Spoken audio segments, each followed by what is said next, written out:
Jeremiah, it's been an eventful week for you on the island. There is so much to get into, but I have to start with, of course, the top question of the hour.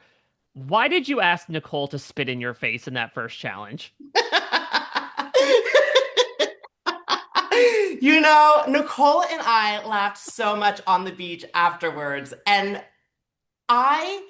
so what happened was when I went into the mud, I dove in. I accidentally opened my eyes underwater as if like I was swimming so I could see, and I just saw all brown. And then when we finished the challenge, I felt like the mud was everywhere, the back of my eyes. And so I could hardly see. I saw Nicole.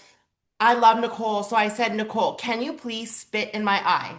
And so she was trying to spit in my eye, and she's like, I don't have any saliva. And I said, get the water. So she got the water. I'm opening my eyes, and she's spitting. I needed a high pressure kind of like squirt to get in the back of my eyes. And when she did it, I was like, thank you. And I could see. And so we actually were watching that premiere in Boston together. And like we have been talking about this moment, and like we didn't know. And when we saw it together, like we died. So Oh, yeah. well, let's go from that to talking about perhaps a blind side for you here. Let's talk about your departure because, from our perspective, it would make sense that you might be surprised, A, that Alex plays his idol, and B, that Sophie ends up joining him to vote you out. But what was your reaction in the moment? I mean, for what it's worth, from what we saw, you seem to be able to compartmentalize this relatively well, wishing them well on the way out. But how surprised were you when with everything that went down? Yeah, no, I wasn't surprised. I felt there was a moment when Sophie had asked me what were Alex and I talking about when we were like on our one-on-one when she was being a menace behind us in the bushes.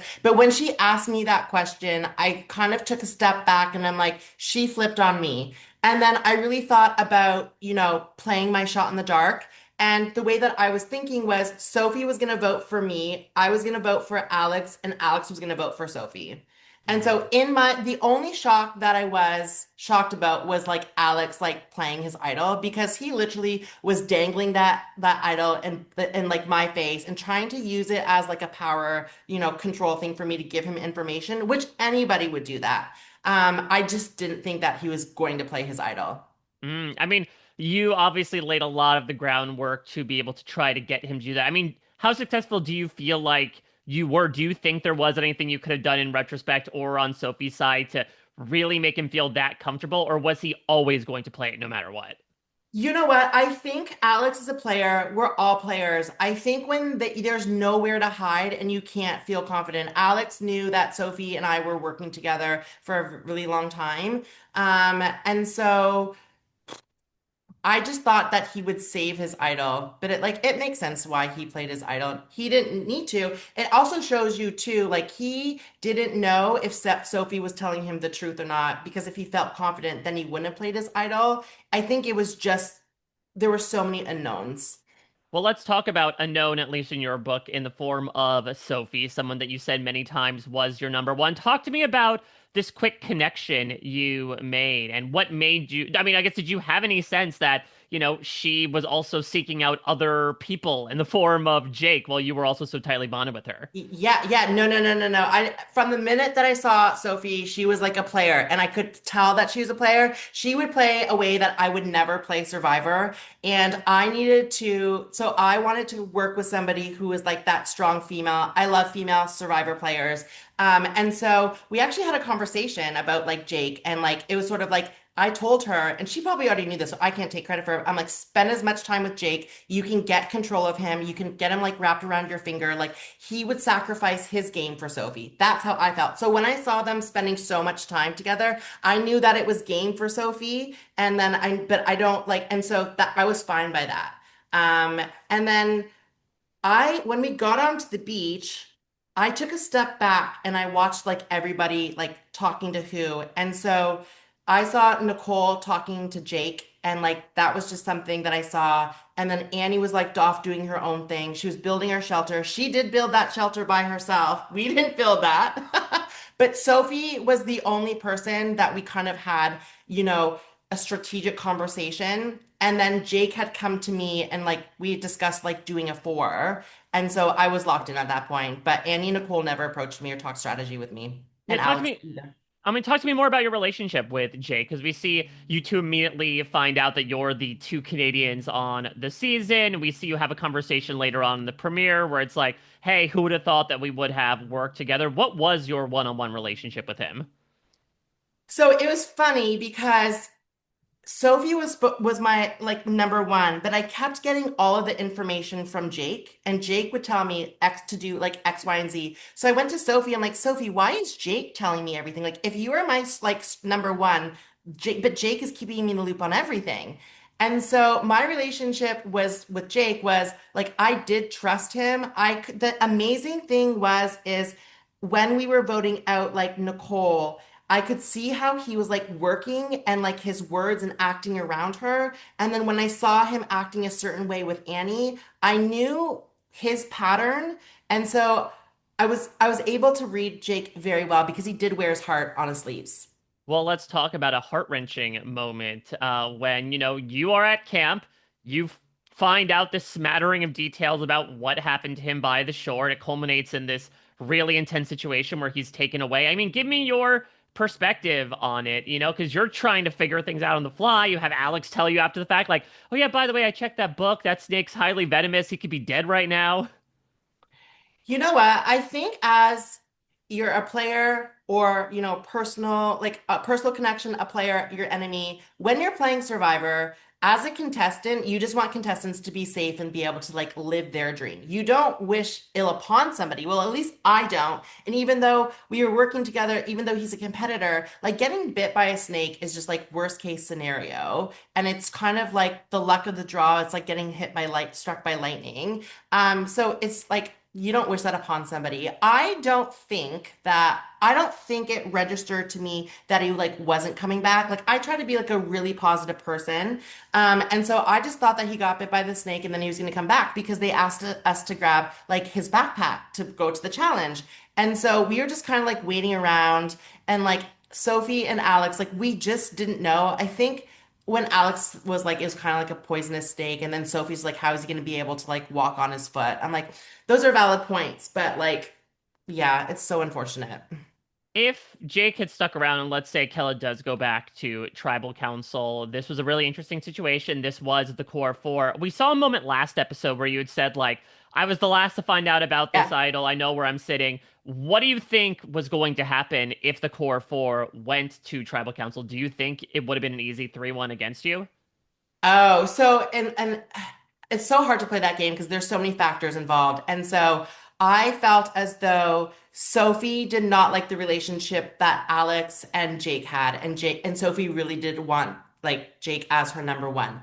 Because I know Sophie is a player and she can like use her words really well, and because I knew that she had Jake wrapped around her finger, part of me strongly thinks that she would have been able to convince Alex to vote him out to she was able to convince Jake to vote Alex out.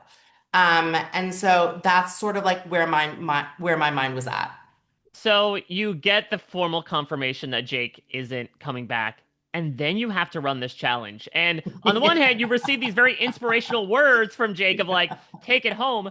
But I have to imagine that there had to have been a good amount of just like devastation and emotional clouding over the course of that challenge for you, let alone when the puzzle hit. So what was sort of like your own emotional headspace as you're trying to get through this challenge right after receiving this news? You know what? I think after receiving this news, it was just kind of like everything just like kept going wrong for us. And it was just kind of like at that point, I felt like I was in a coma, but I was like sleepwalking, and it was like so hot out.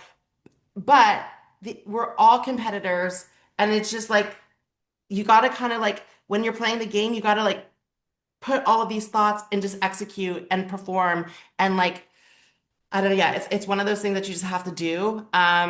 Obviously, like there's so much adrenaline going. We're all competitors. There's just so much that's happening. We also have the fear of like losing again and having to go for tribal. So I going to tribal and voting somebody else out. So there were so many feelings that I was going through. Fortunately, you were just right at the swap. As Jeff said, you weren't able to make it onto that lifeboat. But I'm curious if you had survived this vote and you had made it to a drop your buffs moment, Who from the other two tribes were you looking to possibly work with? Either ones you were, eyeing in the preseason or stuff that you were picking up through just interacting with other people? Yeah, so I think I would have stayed loyal to Sophie. And Christina, she's mother, she's like iconic. And so Christina is just somebody that like I connected like with emotionally, even though we didn't say any words together. We didn't even talk to each other. So like Christina, I feel like I would have like bonded with her during pregame. Like I was trying to make eye contact with like Nate, but like he was giving me nothing. But I felt like there was something with Nate. And so yeah, Christina was just somebody who I wanted to work with, and Nate, and then I probably would have stuck with Sophie. So you told me before the game started that, with one exception, you told everyone in your life that you had climbed Mount Everest instead of going to play Survivor. So once the news got out there, what has sort of been the reaction from your inner circle, especially considering that, as you mentioned on the show, you are not really an outdoorsy person. 3 days in, you're eating worms. I can say that my friends were shocked that I did Survivor because, like, I am, like, I told you, like, I told, like, on the show that, like, I'm most likely not to go on Survivor. I hate the sun, I hate the heat, I hate the ocean, I hate the sand. And so for me to actually go and do Survivor, they were just kind of like, they knew I loved the show. They knew that I'd been a fan for 24 years. They hear me talk about it, but it was just one of those things that they like never would have guessed in like a million years. And then they were kind of like, why didn't we ever question that you were like climbing base camp Mount Everest? Because I didn't have like any details. So I'm actually going to like Nepal and Bhutan and Bangladesh next month. And like I was telling all my friends, and I had to send them my itinerary and my ticket I because was gonna they're say gonna this be this able isn't to. just a cover for you going on the challenge, is it? You got it. Yeah. Well, last thing I want to ask, speaking of your family, your dad gave you the very salient advice to talk to a tree if you need to talk to anybody. Did you do that? Did you end up talking to any of the trees around you during your week-long stay at Kella? You know, I was not talking to the trees. I might have been talking to the worms when I was eating them. So, Well, this was, unlike the worms, a fantastic taste of everything you brought to the table, Jeremiah. I know, obviously, this was not an ideal set of circumstances, to mm. say the least. But the fact of the matter is that you seem to persevere through everything, through some incredibly uncomfortable situations, with that infectious laugh, with that bubbliness, with the energy of the suns that were, emblazoned across your shirt that we know and love. And I think that speaks a lot to who you are. And I'm sure, you walk away from this with even more admiration for what you are able to pull off. You summited a very different type of peak on Survivor, and even if you didn't reach the highest point, you still hit a very good elevation considering all the stuff you went through. And I met some really great people, and it was like literally just a dream come true, and like so honored to be part of the cast. Well, I'm so honored to get the chance to talk with you as per usual. Always a great time. But I will let you get to everything else going on. All the best to you and your family. And thank you so much again, Jeremiah. This is fantastic. Thank you, Mr. Leo. See ya. Have a good one, Mr. Taurus. Take care. Bye bye.